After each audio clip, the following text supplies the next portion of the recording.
Good afternoon, I'm Richard Taylor. This is the second class meeting of our course in Leuven, and this is the first of two lectures for today. They're divided into roughly 30-minute segments to give students a bit of a break in between. Last time we spoke about philosophical vocabulary and theological vocabulary with special reference to the notion of creation, particularly in the Quran. And we discussed at some length the issue of the use of the term ibda in philosophical contexts. We're going to pursue that further today. Our topic for today is creation in pre-Avicennian philosophy. This will include some discussion of the earlier Greeks, Plato and Aristotle and Plotinus, and also the Plotiniana Arabica in the first session today. The second session will deal with later philosophical thinkers, Al-Kindi, the Liber de Causas, and also Al-Farabi. Let's begin with Plato, and let me remind you of a few doctrines of Plato that are particularly relevant to what we're going to be discussing today. First of all, there's the notion from Plato, a notion that's both epistemological and metaphysical. That is the notion of the good beyond being. This is found in Republic at 509b, where he says that the good is apekanates ousias. This is in the context of the divided line in Plato. You may recall that the divided line speaks of epistemological powers or powers of knowing on the parts of human beings and the corresponding objects of these. The highest of all, beyond the forms on the divided line, is the notion of the good. And the forms are called being, so the good is beyond being. In the Greek context, this notion of being is that of a kind of definiteness.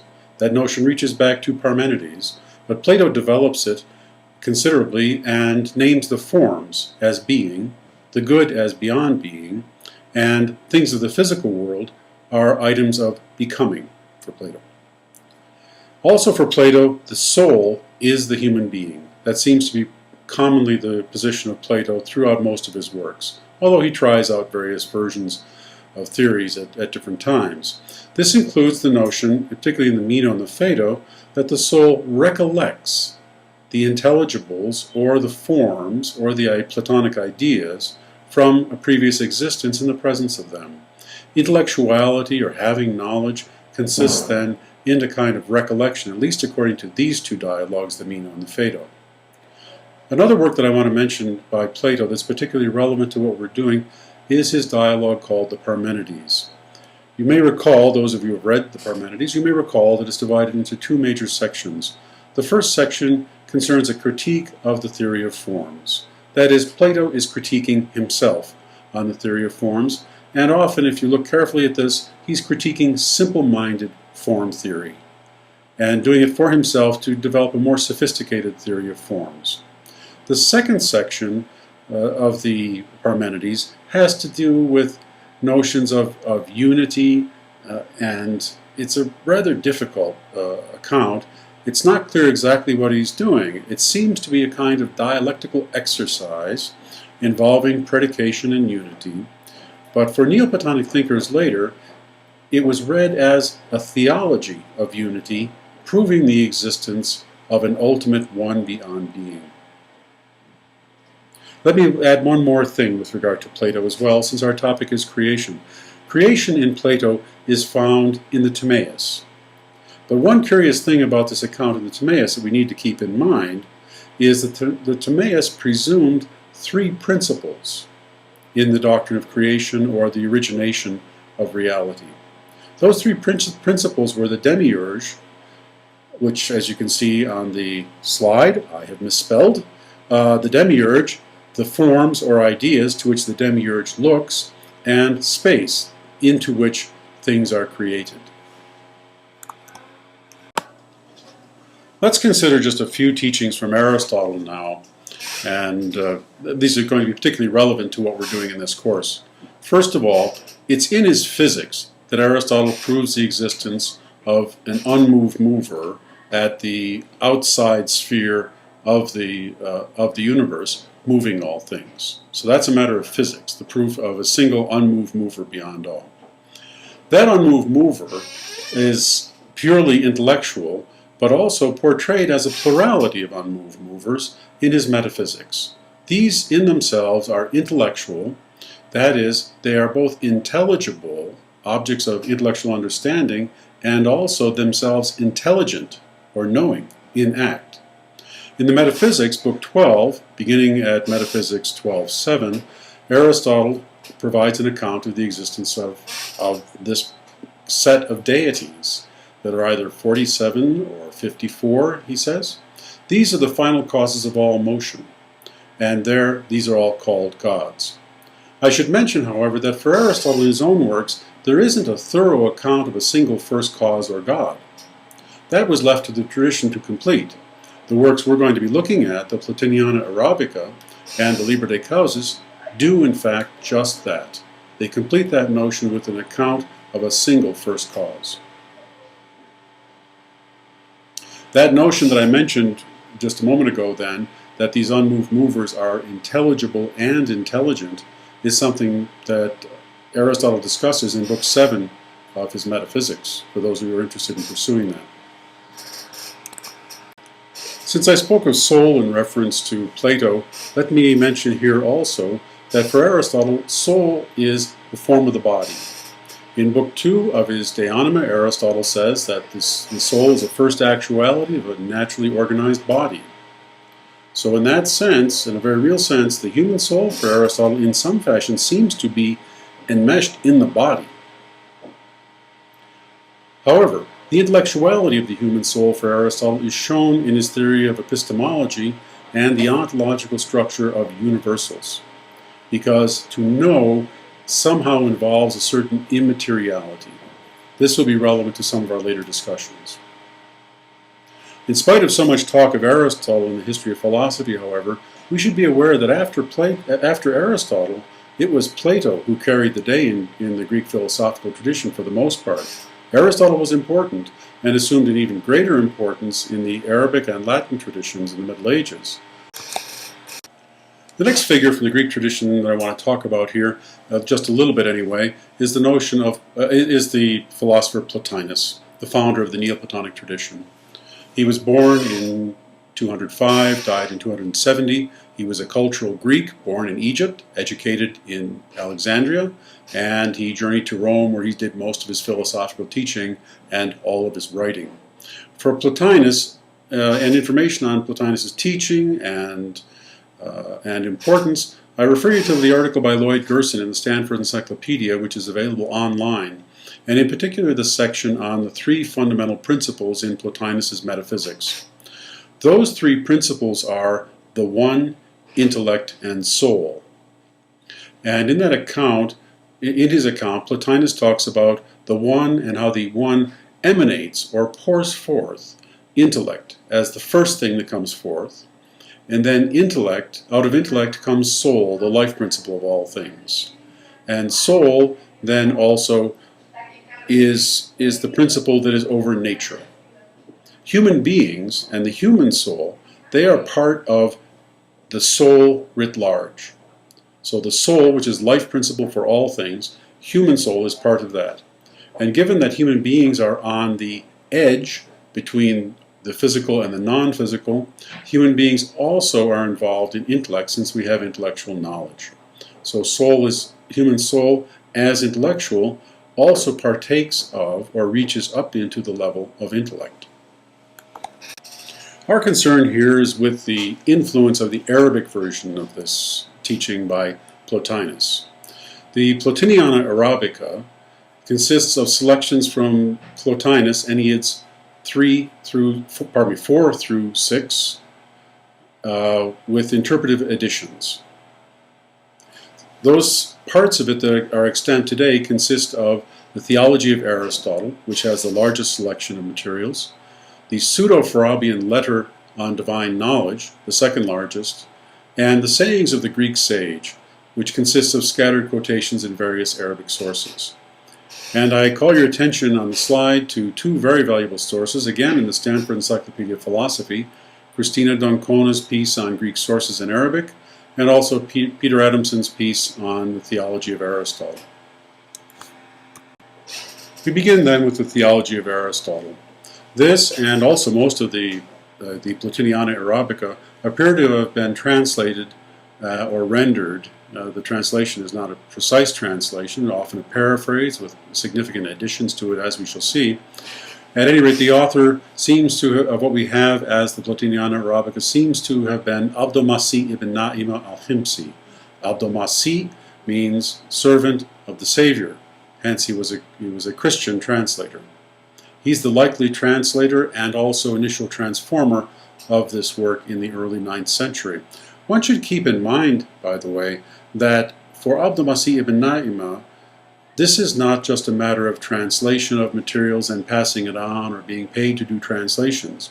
This is in fact some of the finest material to understand the nature of the reality of the divine and our world.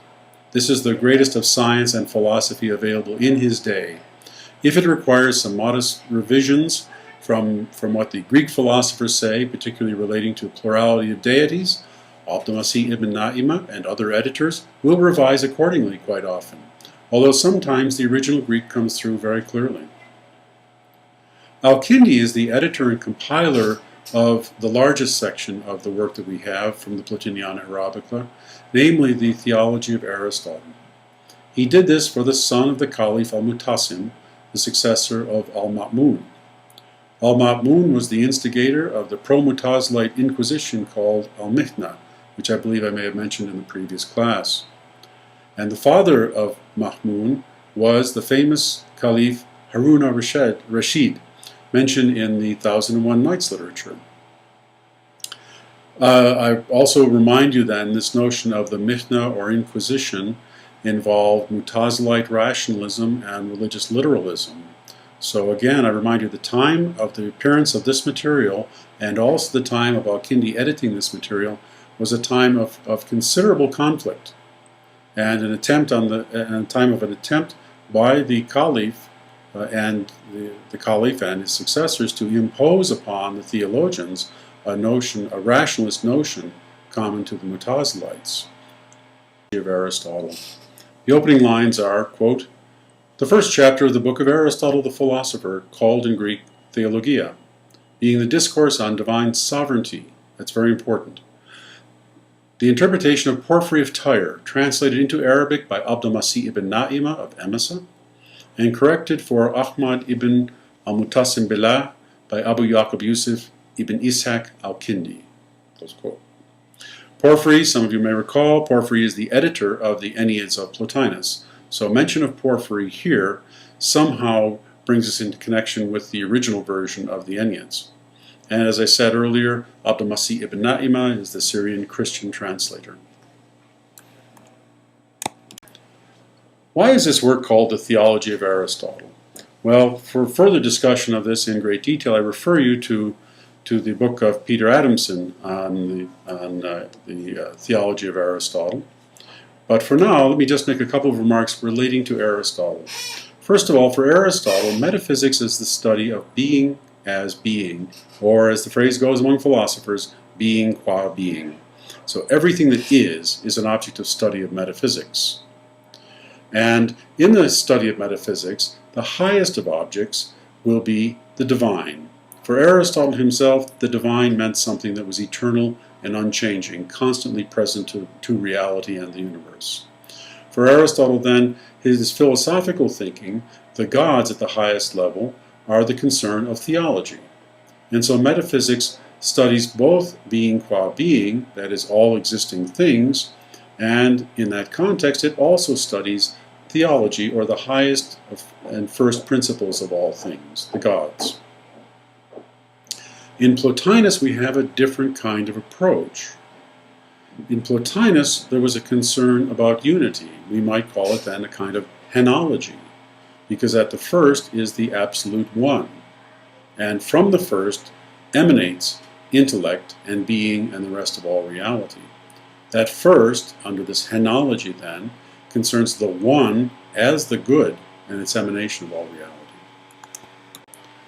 Adamson, in his book on the Arabic Plotinus, does a very good job explaining sources and shows in detail the Aristotelian kind of thinking that was present in the translator and the adapter, as Adamson calls him.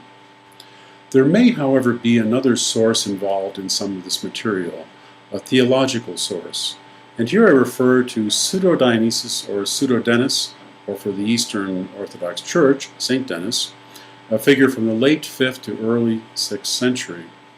And he has some important things to say on the nature of creation and emanation. Kevin Corrigan has some good accounts of this, brief, from the Stanford Encyclopedia of Philosophy, just published this year. So let's go through and look at what Corrigan has to say. And I quote him here for the next couple of slides. Corrigan says, "Some of Dionysus' later medieval interpreters suggest that God possesses the attributes of creatures in their most proper and ideal form. But Dionysus himself does not suggest this." So what Corrigan's referring to is what later thinkers will talk about God having all of the ideas, or all of the ideas being in the mind of God in some way. All the attributes then of creatures in the most proper and ideal form are somehow in the mind of God. The concern, of course, is that in some sense this may introduce a kind of plurality into the deity. Let me continue with Corrigan. "Instead, the most proper object of the names is the highest creature. That is, the names that human beings use of God reach not the real essence of God, but the highest created thing." Continuing, "The exemplary instances of goodness, being, and life, for example, are the highest of the angels or intelligible minds, as Dionysus calls them." Corrigan continues then, "For this reason, Dionysus frequently refers to this type of name as an intelligible name. He incorporates into the number of intelligible names the traditional Neoplatonic intelligible categories, being, identity, difference, rest, and motion, as well as the Neoplatonic triad of being, life, and intellect. The fact that God transcends the proper meaning of these names does not mean that he ought to be called non-being, non-life, or non-intellect. Dionysus prefers simply to say that God is over being, over life, over intellect." What Corrigan is rendering here as over is huper in the Greek. Quote, "The contrast between Dionysus and Neoplatonism should not be taken to be a contrast between free creation on the one hand and supposed emanation or illumination by necessity on the other. For divine or human freedom and creation out of nothing are conspicuous facets of Neoplatonic thought as well," says Corrigan. Continuing with Corrigan then, "Dionysus emphasizes much more so than the impression often suggested by Neoplatonism, the directness of creation." Notice how Corrigan phrases the following. "Every being, no matter where it is placed in the scale of beings and no matter how dependent it might be on beings ontologically higher than it, for example, for human beings, angels, is directly and immediately dependent upon God in and for its existence." Close quote. So God is the direct and immediate cause of the existence of every single created entity. That's what Corrigan is emphasizing here with regard to Dionysus. We will see later that this is quite relevant. Whether in fact Dionysus is a major source for some of the thinking in the Plotiniana Arabica has been suggested by Cristina d'Ancona, but it's not yet been fully established in the philosophical discussions. We return then to the theology of Aristotle, and we're still in the preface. Quote, Now we have previously completed an explanation of them, the causes, and an account of higher entities, and an account of their causes in our book, which is After the Physics." Notice that phraseology, after the physics. That's the Arabic rendering of ta meta ta physica. That is the metaphysics. Continuing, "And have arranged these causes in the divine intellectual arrangement after the exposition of the soul and of nature and its actions." Close quote. The study of general metaphysics is necessary in this science, according to the author, since we are examining the experienced world and going toward its first principles, not coming down from them. In our studies here, then, we're moving toward the first principle, upward, as it were. Since this is the so-called theology of Aristotle, let's go back for a moment to Aristotle, since many of the teachings of Aristotle will be incorporated into the Arabic Plotinus materials, just as much of Aristotle was incorporated into Plotinus himself. For Aristotle, the basic principles of the philosophy of nature are established in physics. And later he establishes that the principles of physics are in fact principles of a broader and higher science of metaphysics. Notions of act and potency, causality, and the like apply not only to physical objects, but also to the non-physical. That is, the metaphysical encompasses all being. Hence the phrase, metaphysics is about the study of being qua being. Hence there exists a science greater than physics. That's what was referred to in the Arabic Plotinus materials as the things after the physical. And we can know that principles first set out in physics in fact have applicability beyond the physical. That is, to the metaphysics of immaterial entities and the first principles of all things. The theology of Aristotle then continues, quote, "Our aim in this book is the discourse on the divine sovereignty and the explanation of it, and how it is the first cause, eternity and time being beneath it, and that it is the cause and originator of causes in a certain way, and how the luminous force, light, steals from it over mind, and through the medium of soul over nature, and from soul through the medium of nature over the things that come to be and pass away." That is, things that come into existence and pass away, things of generation of the lower world. This action arises from it without motion. The motion of all things comes from it and is caused by it, and things move towards it by a kind of longing and desire. Notice in this quotation then that the first cause, its action of the first cause or the divinity, the divine sovereign, is without motion. It does not have physical motion. Other things, however, have a desiring and a longing, and from that physical motion arises in other things their longing to return to their cause. What is the aim of the theology of Aristotle? Its purpose seems to be twofold. First, it's a treatise on the One, the highest God, its sovereignty over all that it originates. As such, it also treats of intellect, soul, and nature. But it is also a treatise deeply concerned with soul, and in particular human soul. Here, since our concern is with the notion of creation, in this course, our focus is primarily on the first, that is, divine sovereignty. The presence of the divine is found throughout all reality on this understanding, and all reality responds to it with desire for the fullness of the divine, expressed by the effort then to return in some way to the presence of the divine. Continuing with the theology of Aristotle then, quote, "Thereafter we shall mention the intelligible world and describe its splendor and nobility and beauty, and shall mention the divine, lovely, surpassing, and splendid forms which are in it, and how from it comes the glory and beauty of all things, and how all sensible objects resemble them, save that because of the multiplicity of their husks we cannot express reality by describing them." Close quote. And husks here can mean a sense of materiality. Let's have a look at the beginning of the last book of the theology. The translator of this, Geoffrey Lewis, in Plotiniana, Volume 2, gives us the title, "The First Cause and Things That Originate from It." The term for originate is the word ibdat, which can also be rendered creation, as we'll see later on in the philosophical contexts. The theology of Aristotle then begins, Book 10, quote, "The absolute One is the cause of all things and is not like any of the things. Rather, it is the beginning of the thing and not the things."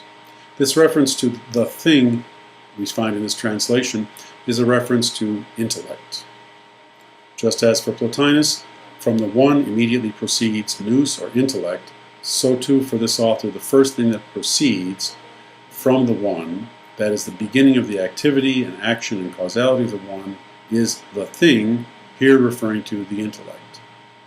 So rather, it, the absolute One, is the beginning of the thing and is not the things. Rather, all things are in it and it is not in any of the things, for all things gush forth from it. In it is their sustenance and support, and to it is their returning.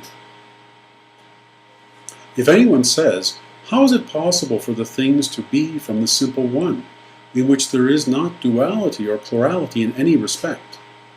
We reply, because it is one, absolute and simple, containing none of the things, and is pure being. From the one all things gush forth, for while it has no entity, entity gushes forth from it.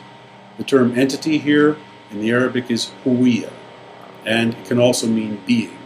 The terms huwiya and aniya seem to be synonymous in the Arabic Plotinus materials. I've distinguished them in the translations, modifying the translation here of Lewis. I've distinguished aniya as being and huwiya as entity. But again, in the Arabic they seem to be synonymous in meaning. The theology of Aristotle then continues, quote, I say, abridging the argument, so the author indicates that in fact he quite often abridges the arguments. I say, abridging the argument, that while it is none of the things all come from it. But although all the things gush forth from it, namely from the Absolute One, the first entity, by which I mean the entity of the intellect, gushes forth from it first, without intermediary. Then there gush forth from it all the entities of the things that are in the upper world and the lower world, through the medium of the entity of the intellect and the intelligible world. Close quote. The first to proceed then is intellect, which contains all of the forms in completeness. From mind or intellect then proceed the forms of all things in. Thus far, much of this resembles what Plotinus himself sets forth in his Enneads. But there are significant changes in the Plotiniana Arabica. In the sayings of the Greek sage, we have the following, quote, he said, the intellect became all things, because its creator is not like anything. The first creator does not resemble anything, because all things are from it, and because it has no shape and no form belonging to it. Take special note of the vocabulary here. No shape and no form belongs to the first.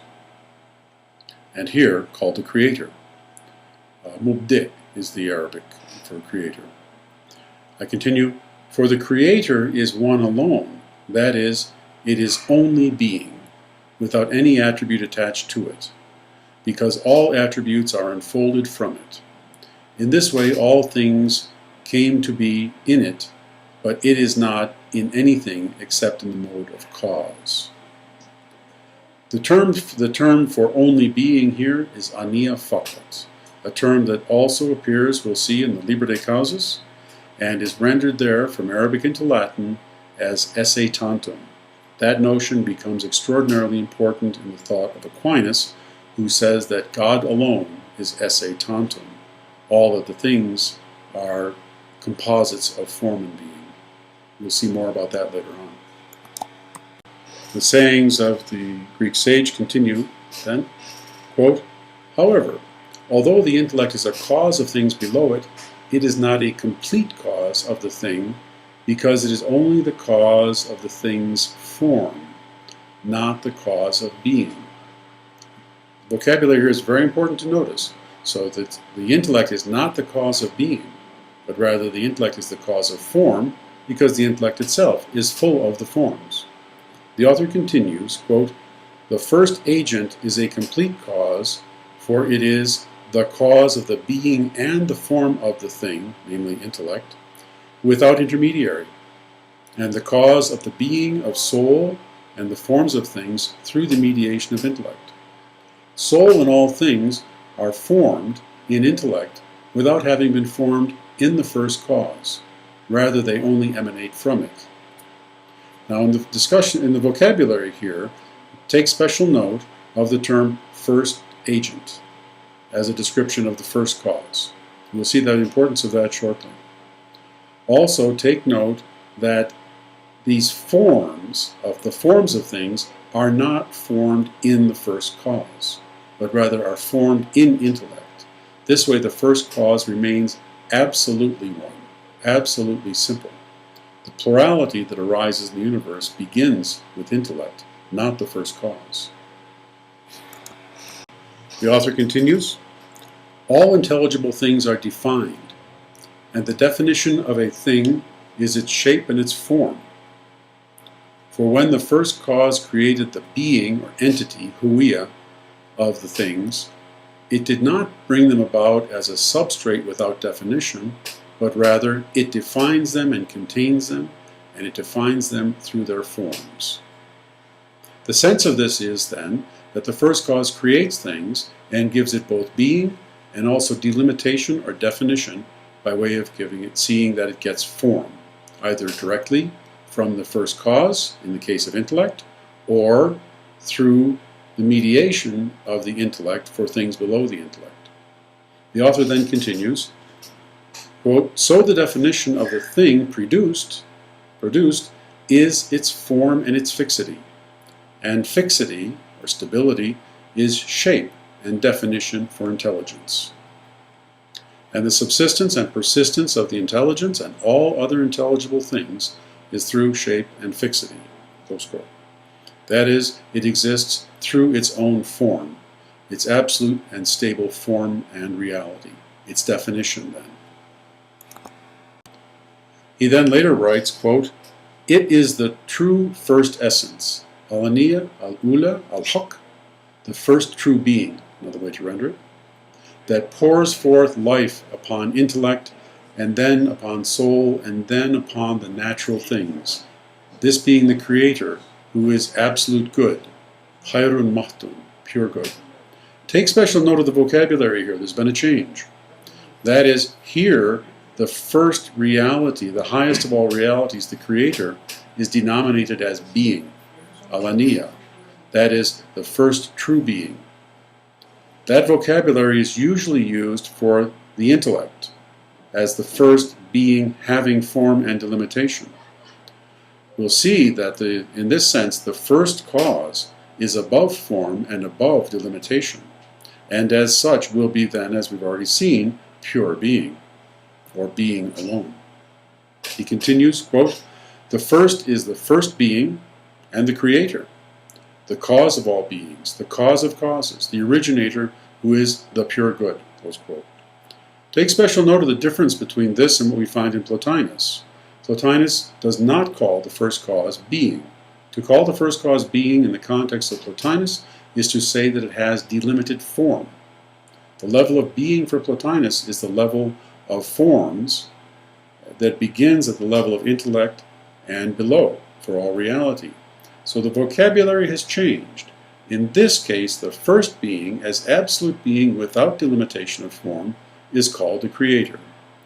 Later on, the same notion is found in the work of Thomas Aquinas, where he speaks of God as ipsum esse per se subsistens, being itself, subsisting in its own right.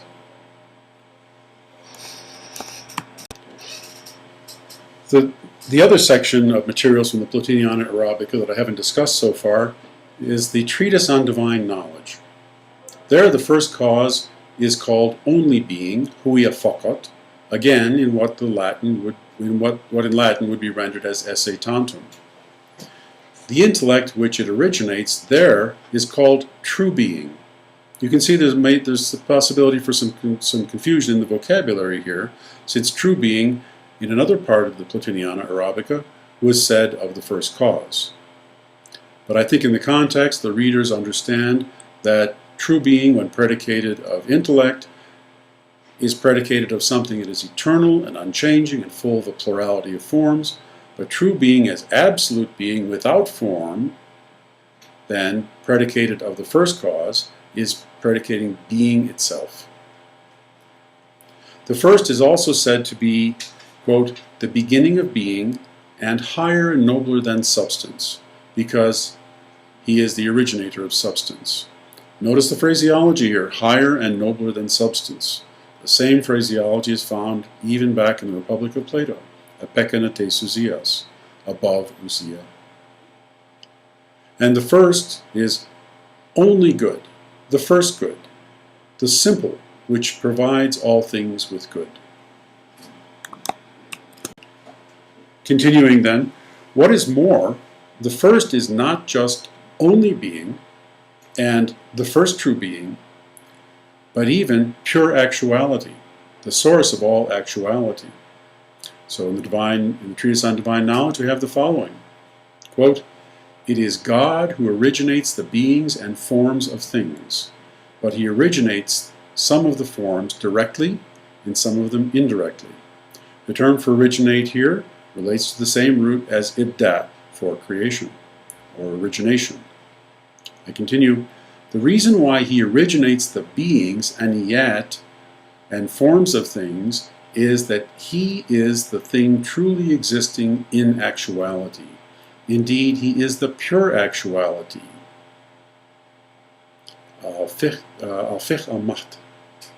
And when he acts, he does but look at himself and perform his activity simultaneously." It's worth pausing here for a moment to take special note of this attribution of pure actuality to the One. This is not something normally found in Plotinus, although Plotinus does discuss it in Enneads 6:8, where he speaks of the first cause of all as being pure actuality. And also take special note of this idea that the first cause, or God, acts when he does but look at himself.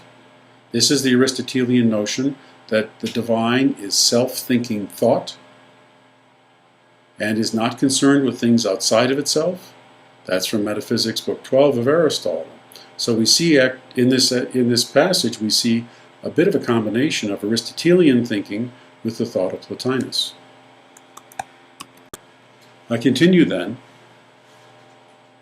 As for the intellect, even though it is what is in actuality, since there is something else above it, the power of that thing extends to it, and consequently it desires to become like the first agent, notice the vocabulary, the first agent who is pure actuality. When intellect wishes to act, it does but look at what is above it and perform its activity in the utmost purity. Similarly, even though soul is what it is in actuality, since intellect is above soul, something of its power reaches soul. And when soul acts, soul but does look at intellect and do what soul does. Our author continues, quote, "Now the first agent, who is pure actuality, fitlun, mahtun, performs his activity looking at himself, not at anything outside himself, for there is nothing else outside him that is higher or better than he."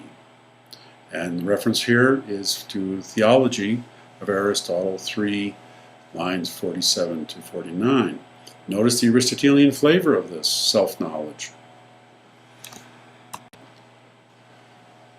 What then is the basic doctrine of God and creature in the Plotiniana Arabica? The following seem to be essential elements of the doctrine.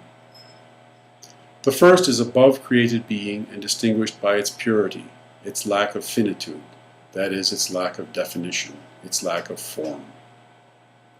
The first is itself pure actuality, as well as pure being, such that it is called the first being in some cases. The first creates, or originates, all beings without motion, and needs nothing outside of itself. The first is above form, and as such transcends human grasp and naming, since naming and human grasp through knowledge requires that something have form. And the first is the first agent. And what we've seen here so far then, the primary causality of the first extends to all created beings, even though it creates only one, intellect, the first created being, immediately. And all others are created through the mediation of intellect. But nevertheless, in what we've read so far, only the first, properly speaking, creates. But what is primary causality? It's a philosophical teaching derived from Greek philosophers Plotinus and Proclus. It asserts that there is one first cause of all things and actions, the One, and that all other things and actions depend ultimately upon that first cause. All things and actions, even my own voluntary actions of moving my hands, are to be traced back to the first cause of all. Hence, whether I choose to do X or to do Y, when I have made my choice and done one or the other, still the being of my action depends on the first cause of all things. That's the teaching of primary causality. This is because only the first cause has oneness in being fully and absolutely, without any contingency or dependence upon another thing. All other things, myself, my actions, all other things after the first, depend for their being on that first. This is the notion then of primary causality. With just this basic understanding, let's proceed, after a short break, to look at the Book of Causes or Liber de Causas, in Arabic, Kalam fi Mahtakher, Discourse on the Pure Good. A work very important to the philosophical thought of Thomas Aquinas, who thought for many, many years of his career that this work was written by Aristotle, a view held by most of the Latin thinkers from the late 12th century through the entire 13th century.